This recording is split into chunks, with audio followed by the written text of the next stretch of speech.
Bueno, Dios les bendiga a mis hermanos. Les habla Luna Gabriel desde Buenos Aires, Argentina. Y bueno, agradecido con el Señor por esta oportunidad de poder compartir con ustedes un tema más. Bueno, en este caso, quiero compartir en esta oportunidad un tema que está muy interesante. Es una pregunta que les hago a los trinitarios, a los binitarios, y muchas veces ellos prefieren callar por no decir que su Padre divino no puede salvarlos a manera personal.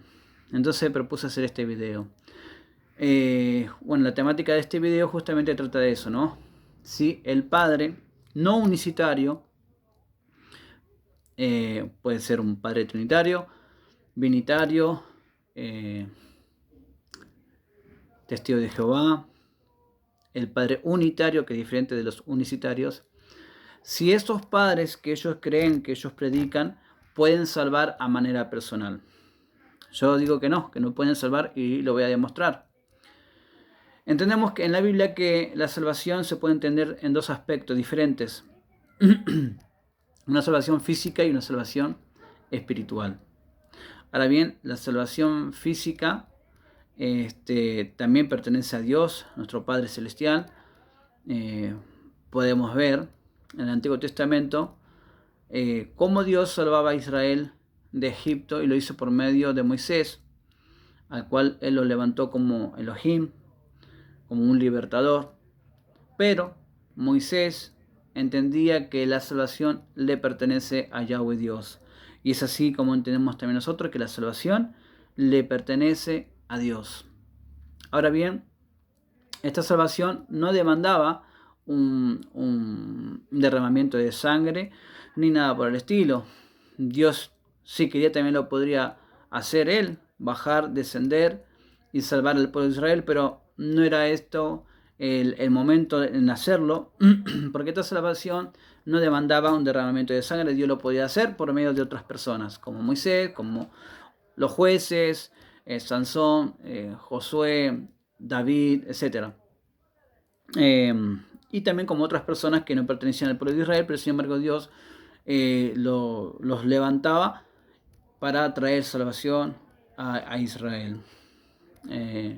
Entonces, podemos ver que Dios salvó a Israel de muchas maneras, y como dije en un principio, podemos ver la salvación en dos aspectos diferentes, físico y espiritual. En la parte física no se demandó en ese momento en que Moisés lo sacó a Egipto, o sea, Dios, mejor dicho, Dios por medio de Moisés, no demandaba, no exigía un derramamiento de sangre, pero ya una vez el pueblo liberado, Dios estableció sus mandamientos, su palabra, su ley, y para que el hombre tenga una comunión con Dios, este hombre o este pueblo necesitaba practicar la santidad para estar en comunión con Dios.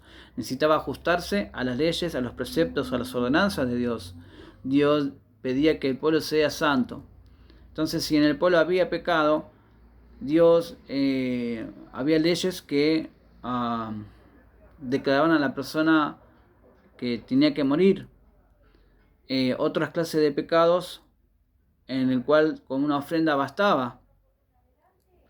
Algunas contaminaciones, bastaba ritos purificativos para purificar la parte exterior del hombre. Pero como vemos, esto se hacía repetidamente y no satisfacía realmente para que el hombre pueda convertirse, regenerarse, ¿verdad? Como un hombre nuevo, sino que todo era en un contexto de religiosidad, de ritualismo, que no alcanzaba para que el hombre sea salvo. El hombre, de hecho, volvía a pecar, el hombre faltaba ante Dios. Así que esto, en cuanto a la ley, demandaba sacrificios de animales, ¿sí? Derramamiento de sangre. Llegó un punto en que Dios se cansó del pueblo de Israel, se cansó de su desobediencia, y que todas las cosas que ellos hacían, las hacían solamente por religiosidad. Por ejemplo, podemos leer en Isaías capítulo 1, versículo 14, dice: vuestras lunas nuevas, vuestras fiestas solemnes, las tiene aborrecidas mi alma, me son gravosas, cansado estoy de soportarlas. En Oseas 2:11 dice: haré cesar todo su gozo, sus fiestas, sus nuevas lunas y sus días de reposo y todas sus festividades. Vemos claramente que Dios estaba hastiado, su alma estaba hastiada de todas las cosas que veía a sus ojos. O sea, todo lo que hacía el hombre lo hacía solamente por una religiosidad, no porque su espíritu estaba allí manifestándose, ¿verdad? No porque realmente el hombre deseara hacerlo por amor a Dios, sino que lo hacía solamente por una religiosidad. Amén.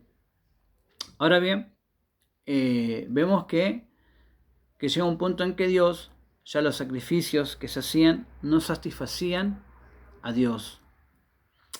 Y Dios, como Dios ya lo tenía todo planeado, planificado, Dios sabía que en un momento eso iba a cesar y de que habría algo mucho mayor que los sacrificios de animales, sino que se podría acceder a Dios ya no por ofrendas así, ¿verdad? Por ofrecer holocaustos, sino que podríamos acceder a su presencia o a su santidad por medio de una obra mucho más excelsa, que es la obra de su Hijo Jesucristo, de nuestro Señor Jesucristo.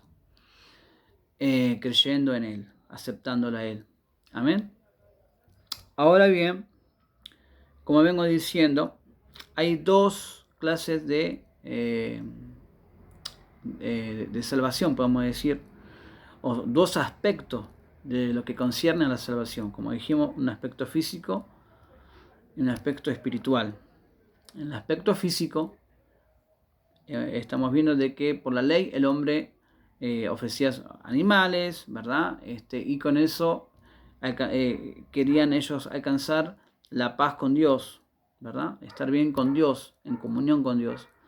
Pero esto ya no era suficiente para el Padre, así que Dios comenzó a manifestarse por medio de los profetas diciendo de que Él mismo vendría y nos salvaría.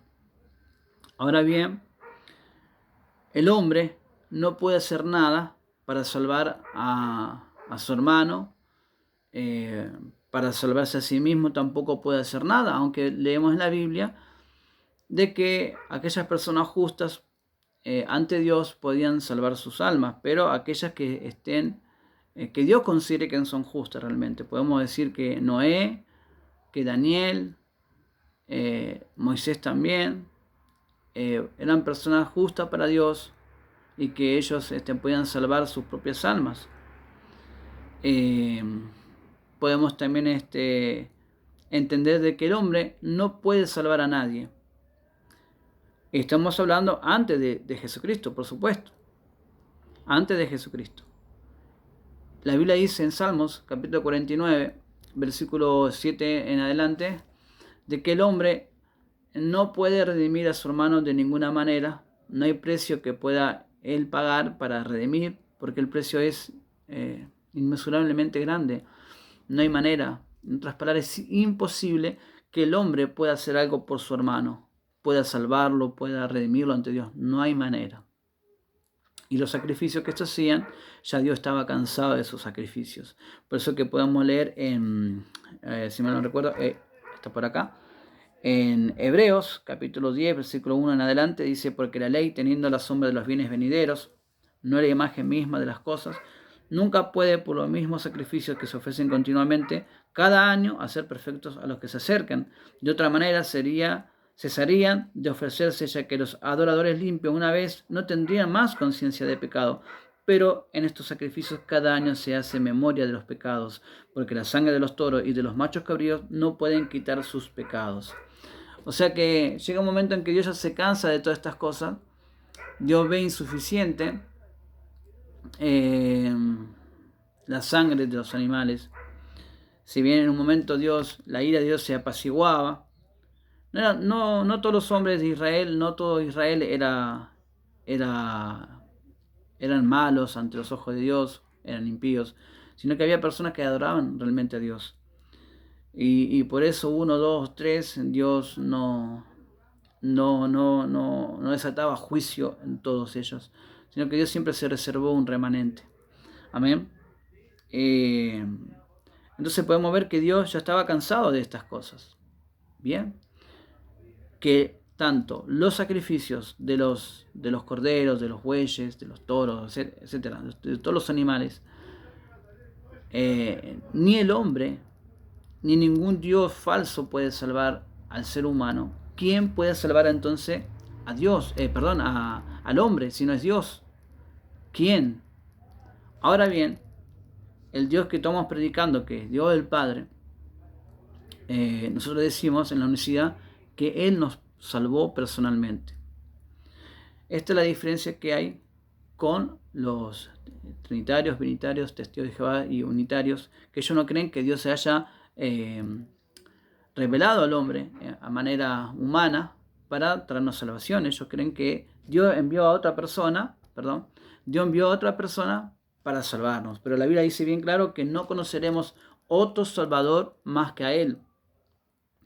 Eso lo podemos encontrar en Oseas capítulo 13, versículo 4. Dice, mas yo soy Yahweh tu Dios, desde la tierra de Egipto. No conocerás Dios fuera de mí, ni otro Salvador sino a mí. No conocerás a otra persona, a otro Salvador, a otro sujeto, a otro individuo, más que a mí. No conocerás. O sea, en nuestro corazón no puede haber más de un Salvador.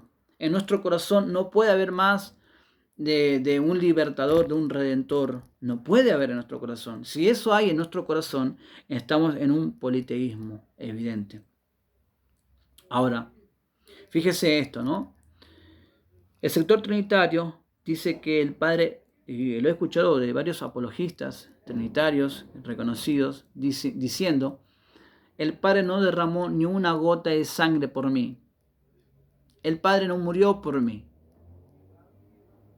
El Padre no dio su vida por mí, sino que mandó a otro.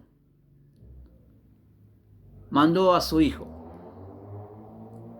Ahora, ¿qué crédito no se puede tener el Padre en la Trinidad de Salvador? ¿Qué crédito se le puede dar de Salvador personal si envía a otra persona? ¿Qué crédito? ¿Cómo se le puede decir? ¿Cómo ellos pueden decir a su Padre Salvador cuando ellos no consideran que es su Salvador personal? Ellos consideran que es el Hijo su Salvador personal, una persona aparte del Padre. Entonces, es claro que en su alabanza, ellos no alaban a Dios como su Salvador. Ahora ellos pueden objetar que Dios, el Padre, es su Salvador a manera intelectual, porque como del Padre proceden todas las cosas, también del Padre salió esta idea de salvar al hombre, ¿sí? Procedió del Padre la idea de que el hombre sea salvo.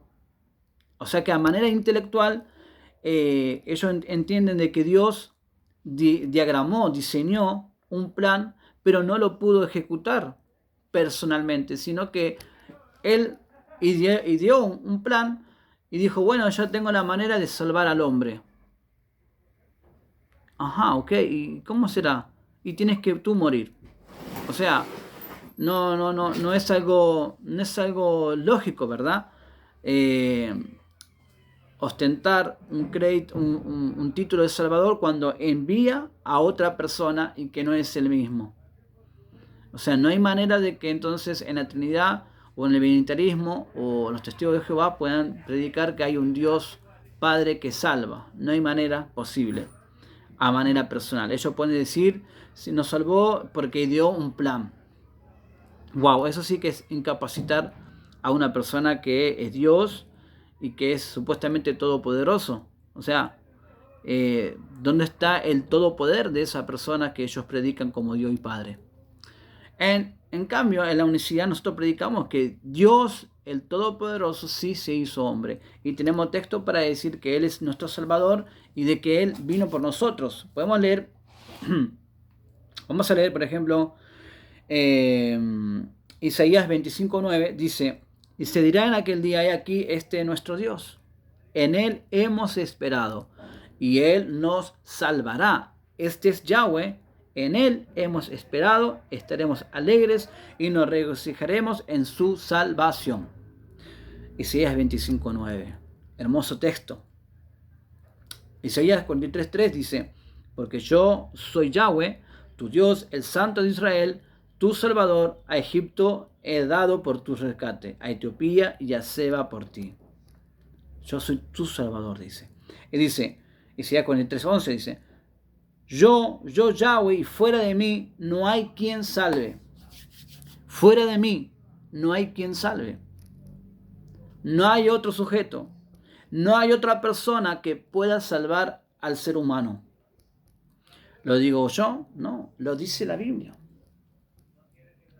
De hecho, Israel estaba deseosa de que los cielos se abran y que Él pueda venir a salvarnos. Si mal no recuerdo, creo que estaban en Isaías capítulo 64, que dice, el versículo 1, oh si se rompiese los cielos, ¿sí? Y descendieras tú, ¿sí?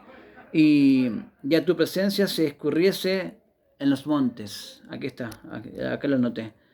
O si rompieses los cielos y descendieras, y a tu presencia se escurriesen los montes. Está claro que Israel anhelaba que Dios venga a salvarlos. Pero, por supuesto, ellos no sabían que Dios era el mismo Jesús, o que Jesús era el mismo Dios. Ellos no sabían que el Mesías, el que ellos esperaban que iba a venir a salvarnos, ellos no esperaban que sea el mismo Padre. Ellos no entendieron, y hasta el día de hoy, algunos no creen que fue el mismo Padre que se manifestó en carne y que vino a salvarnos. Ellos creen que Dios envió otro Salvador, cuando la Biblia es bien clara que dice, yo iré y yo os salvaré. Sí, ahora vamos a estar leyendo esos textos. Entonces vemos claramente que la salvación le pertenece a Dios el Padre, a manera personal. Entonces, podemos leer en Éxodo 6:6, cuando está hablando el Padre, le habla a Moisés, dice, por tanto así dirá a los hijos de Israel, yo Yahweh, y yo os sacaré de debajo de las cargas de Egipto, y os libraré de su servidumbre, y os redimiré con brazos extendidos y con juicios grandes.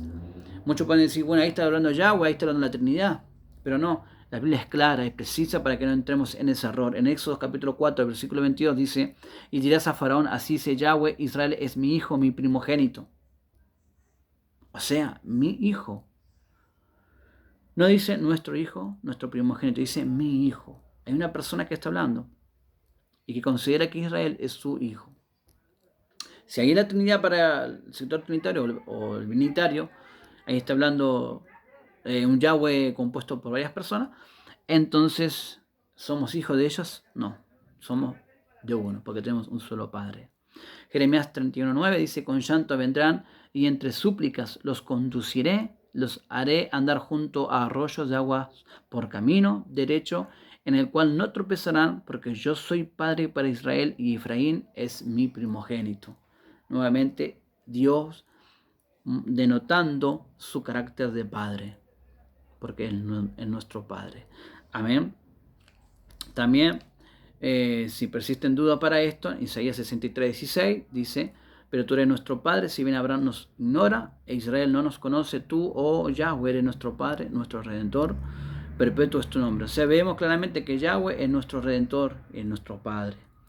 Y si aún hay dudas, mi estimado, entonces vamos a leer en Isaías 45:11. Así dice Yahweh, el Santo de Israel, preguntadme las cosas por venir, mandadme acerca de mis hijos. O sea que vemos que aquí el único que puede estar hablando es Dios el Padre. Y el único que dijo que vendría y nos salvaría es Dios el Padre y no es el Dios Hijo. Porque está diciendo, yo mismo que hablo, yo mismo estaré con vosotros en aquel día. Amén. Ahora vemos bien, entonces, que teniendo en cuenta de que ya los sacrificios para Dios de animales no era suficiente y que no regeneraba o no lo hacía perfecto al hombre, entonces es el momento en que Dios decide venir, descender de los cielos y habitar entre nosotros. Entendiendo entonces ahora que los sacrificios de animales no sirven, que el hombre no puede redimir al ser humano, que no hay ningún ídolo, ningún Dios, no hay nadie que pueda salvar al hombre personalmente. ¿Qué hace Dios? Dios en su plan, en su totalidad, en su plan acabado, Él nos mostraba en el Antiguo Testamento que Él mismo vendría, pero también leemos texto en que dice que se regocija en su siervo, que su siervo vendrá y hará todas las cosas, que Él levantará un pastor que va a reinar entre nosotros. Ellos pueden decir, ¿verdad? No, ahí está hablando de otra persona que no es el Padre. Pero eso es la lógica humana, que ellos entienden que justamente cuando se habla del Mesías, entonces no puede ser el Padre porque es el Mesías. Ahí está el error, que muchas veces, tenemos que leer bien, que muchas veces Dios habla en tercera persona, también como lo hizo Jesús, que habló en tercera persona hablando del Hijo del Hombre. Y verán al Hijo del Hombre venir entre las nubes, etcétera, ¿verdad? Dios también habla en el Antiguo Testamento en tercera persona. Y eso lo podemos entender, por ejemplo, en Zacarías capítulo 12, versículo 10.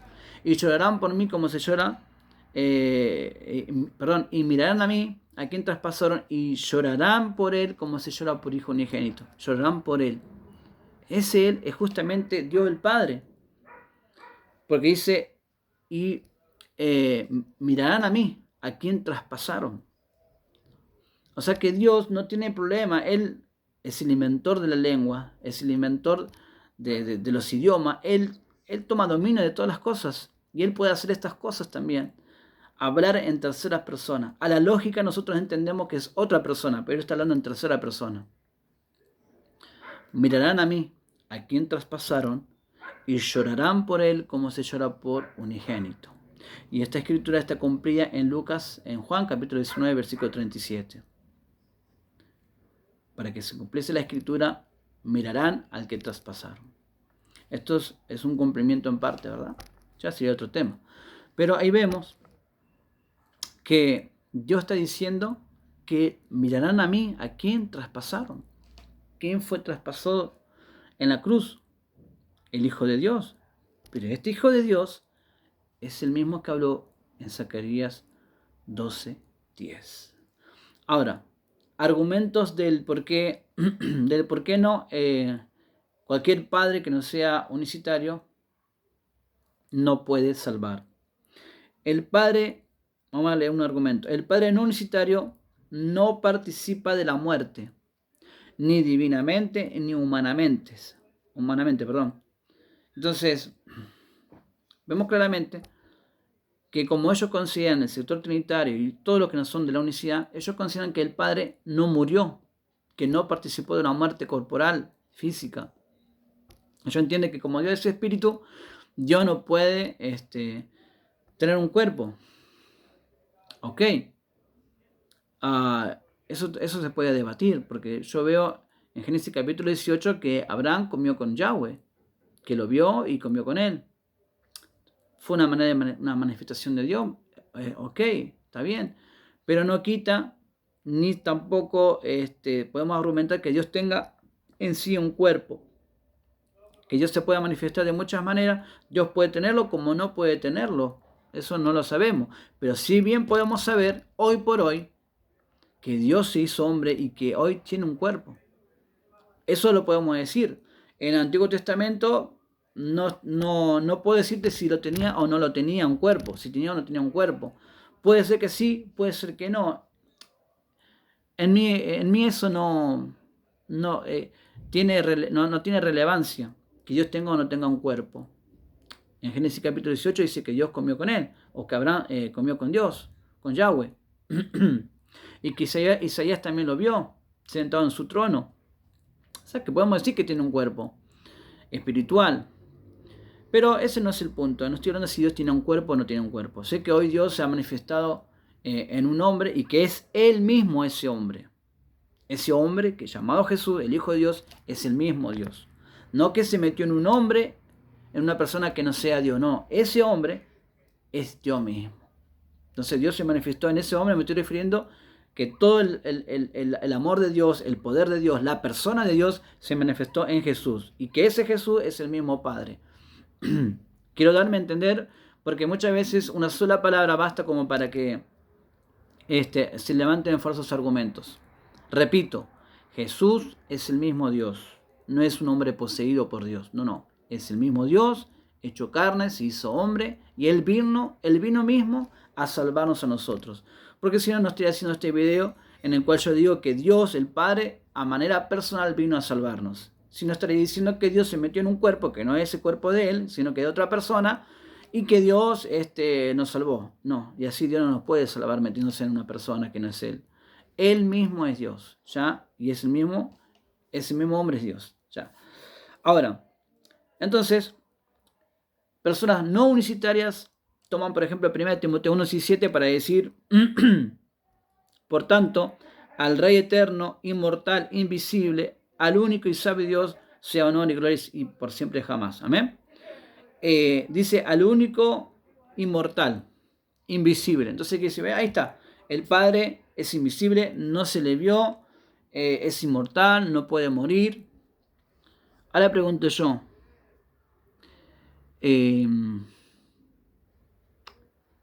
le dijo a ustedes de que la muerte corporal significa la cesación de la persona o la destrucción total de esa persona? El hecho de que muera corporalmente no quiere decir que dejó de existir o de vivir, porque realmente Él es la vida, es la resurrección, Él es la fuente de vida, Él se autosustenta por sí mismo, Él no necesita de nadie para vivir. Ahí está el tema, que a Dios no hay nada que se le pueda condicionar, ni aún una muerte física. Si el hombre mismo que muere, su alma va a Dios o su espíritu va a Dios, que lo dio, y no quiere decir que el hombre, el ser, haya dejado de existir. No dice la Biblia que el hombre deja de existir. De hecho, Jesús en una, no sé si podemos decir una parábola, pero una anécdota, Jesús cuenta de Lázaro, del rico, ¿verdad? Y el Señor se explaya diciendo de que estaba el rico por un lado, ¿verdad? De que estaba Lázaro por otro lado, y que aún después de haber muerto, aún ellos estaban en conciencia, aún ellos podían decir el pesar que se siente estar en un lugar de atribulaciones, ¿sí? Y otro que está en un lugar de consuelo, de regocijo. O sea una parábola, no sea una parábola, sea una metáfora, o no lo sea, sí hay algo cierto de que luego de la muerte se sigue existiendo el ser. Pero ese no es el punto tampoco que hoy estamos queriendo dilucidar. Acá lo que queremos dilucidar es que si el Padre no unicitario que predican tantos denominaciones puede salvar a manera personal, yo estoy demostrando que ese Padre no puede salvar a manera personal, porque ellos mismos dicen que el Padre no derramó una gota de sangre, que el Padre es inmortal, que el Padre es invisible, que nunca se vio, etcétera, etcétera, etcétera. Sin embargo, Abraham lo vio, comió con él, ¿sí o no? Eso sí. Entonces vemos que ellos mismos incapacitan a su Dios Padre. Lo reducen a solamente ostentar un título de salvador intelectual, no de un salvador personal que haya venido y salvado. La verdad que hay una tristeza predicar semejante cosa. Es por eso que en la universidad creemos por la Biblia que Dios mismo vendría a salvarnos.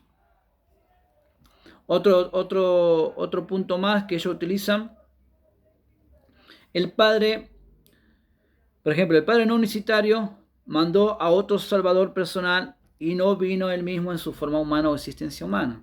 Eso es lo que ellos predican. Entonces ellos comienzan a citarte texto Mira acá en Lucas 1, 63, 68, 69, dice: bendito el Señor Dios de Israel, porque ha visitado y ha redimido a su pueblo, y nos alzó cuerno de salvación en la casa de David su siervo. Nos alzó cuerno de salvación, refiriéndose a Jesús. Y ellos cuando leen esto, dice acá, este que se levantó como cuerno de salvación, como Salvador, no es el Padre, es otro que Dios el Padre lo levantó. Ellos te dicen así. Hechos capítulo 4, versículo 12 dice: y en ningún otro hay salvación, porque no hay otro nombre bajo el cielo dado a los hombres en que podamos ser salvos. Mateo 12, 1, 21, y llamará su nombre Jesús, porque él salvará a su pueblo de sus pecados. Y así como muchos textos que hablan que Jesús es el Salvador de la humanidad. Yo digo amén a todos los textos que Jesús es el Salvador de la humanidad, pero no digo amén a que Jesús sea otra persona aparte de Dios el Padre. Es por ello que ellos tienen a otro Salvador que no es el Padre, y que el Padre solamente es un Salvador intelectual, que ideó un plan de redención salvífico para el hombre, pero que no lo pudo ejecutar, no lo pudo realizar él personalmente. Él no pudo venir a dar su vida por nosotros siendo hombre, no pudo morir en la cruz, porque ellos piensan que Dios dejó de ser inmortal. Ahora digo yo, fíjense, ¿no? ¿Cómo es la cosa? Porque si ellos creen que Jesús es Dios también, entonces yo le pregunto, ¿dejó de existir Jesús, el Dios Hijo, o la segunda persona de la Trinidad? ¿Dejó de existir solo porque murió en la cruz? ¿Verdad que no? ¿Dejó de ser inmortal?